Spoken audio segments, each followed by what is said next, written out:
What is going on, everybody? Grayson here from Profit. Welcome back to the channel. Today, I want to talk about investing in general and how I'm really excited about 2026 and some of the possibilities I see showing up. So, to frame this discussion, basically every video I've seen in this space, the Pokemon investing space, showing up in my feed on YouTube, people are kind of sensationalizing what's going on in the market, taking everything to the extremes. And I think right now, people really need to lock in on the basics of Pokemon investing. I think people forget that for the longest time in this hobby, over the past, let's say, 10 years, that Pokemon investing's kind of been a thing, and obviously it's gotten more popular every year, but the expectation was when a set came out, you weren't really expecting to make money on that set if you purchased it over the first year, year and a half, maybe even 2 years onwards, as it was in the print cycle. Once it went out of rotation, there was less stock on the market.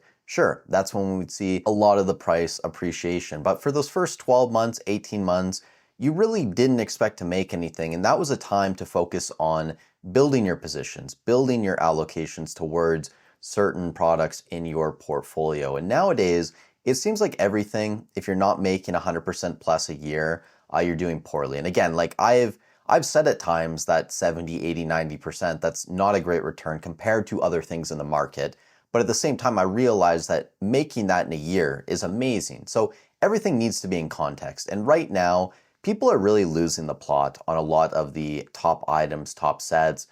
Today in the spreadsheet, I'm not sure a lot of people are going to be interested in this, but we did the alternate art update, looking at a lot of the top alternate art cards. And basically everything from the Sword and Shield era was still down over the past 28 days, especially some of the top cards like the Umbreon VMAX, the Umbreon V, the Lugia, even some cards outside the top 20 now, like the Charizard V. This was down almost 30% over the past month.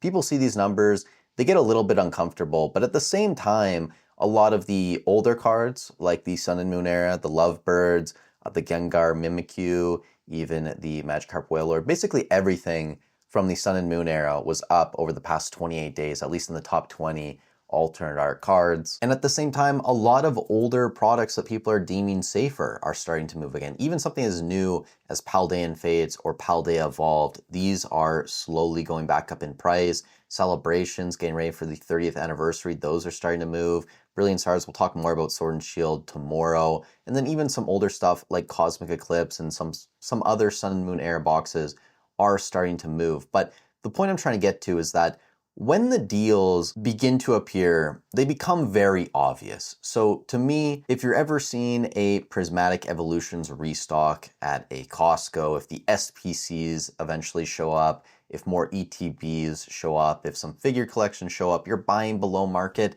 buy as much as you possibly can. I know a lot of people get worried about that, but realistically, if you're buying ancillary products, and I know the SPC is not really considered like a terrible product, but I guess it's still technically ancillary. If you're buying these below market for, let's say, 60, 70% of market, you're doing great. So don't worry about it too much. But to put this more into perspective with maybe a more relevant product right now, let's say the Mega Charizard XEX UPCs, these have come out and begun tanking. They're down to around $140.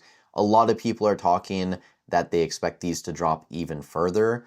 It'll be interesting to see what ultimately ends up happening. I'm not a buyer at 140, but if these get down to around $110, $120 maybe even, I'd probably start picking up at least a few at that price. I mean, this is never going to be a product that I think you get a top return on, but at that price, you basically have zero downside risk. Even at 140 right now, I think there's fairly little downside risk. We're talking about a product that has 18 packs inside.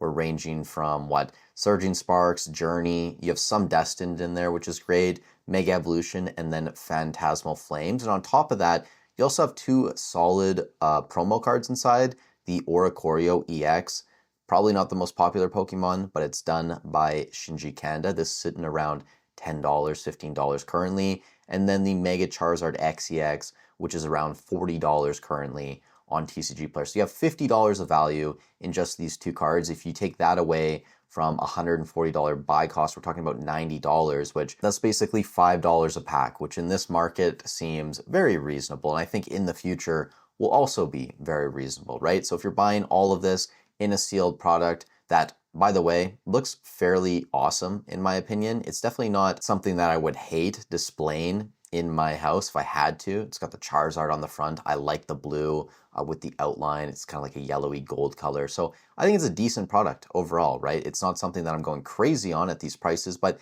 if it drops to, let's say, $100 in my mind, that would be a really obvious buy. And if it goes even lower, we're talking like $80. We're getting back to the Sword and Shield era UPCs, that type of flashback, then sure, people should probably be loading up, buying cases of them at that point. It's only going to be a matter of time before they rise in value. So to try and bring it all home, everyone's situation is going to be different. If you have access to Costco restocks, Dollar General, I guess, if the prismatic ETBs are still going, Sam's Club, whatever, if you can buy product way below market, that's the only thing you should probably be focusing on right now, at least in my opinion, unless you want to buy Sword and Shield and a lot of these older, more expensive, more stable assets at this point. But I really do believe that heading into next year, we're going to see opportunities, whether it's with something like the Charizard UPC, whether it's with more prismatic getting restocked, destined rivals, maybe even, let's say, Ascended Heroes, if those eventually hit Costco and Sam's Club. I'm sure those are going to be great buying opportunities as well. So just kind of reframe your mindset about Pokemon investing. Look at it with a much longer term perspective and really use the next 12 to 18 months as an opportunity to build large positions in the sets that you deem to be the best investments. And in the short term, if they do poorly, that's fine, guys, because over the past 10 years, that's been the norm outside of, the past 12 months and maybe during the COVID era boom there. But for the majority of the time, things after release, they tend not to do that great for the first year, year and a half. And then once Pokemon starts moving on to other products and stops printing these older ones, that's when we tend to see them start to run. So that's really all I wanted to say about that. If you guys are interested in a lot of the cards that are moving right now, not really too much to say here. The Sun and Moon stuff was up. A lot of the Sword and Shield stuff, like the Umbreon, the Lugia. Surprisingly though, these top Sword and Shield alt arts, like the Lugia, I would also throw in the Charizard V. I know this is outside the top 20 now. There's probably a couple other ones, the Dragonite, the Gengar VMAX from Fusion, the Giratina V. These are the cards that actually move quite well compared to a lot of the other Sun and Moon era alt arts, and even some of the, let's say, less popular alt arts from the Sword and Shield era. And I am planning, hopefully in the spring, I'll have about a year's worth of data on a lot of the top alternate art cards. At that point, I really want to do a in-depth video looking at the sales volume and ROI over the past year. I think it's going to make for a very interesting video. So stay tuned for that once we have all the data. With all that said, guys, thank you so much for watching the video. I don't know if I'm going to upload tomorrow. It's Christmas Eve. We will see. If I don't, though, Merry Christmas to everyone. Happy holidays around the world. Hopefully, if you guys don't celebrate, you get some time off. You get to spend some time with your family. That's really the most important thing at the end of the day. So stay safe wherever you guys are in the world, and I'll catch you in the next one.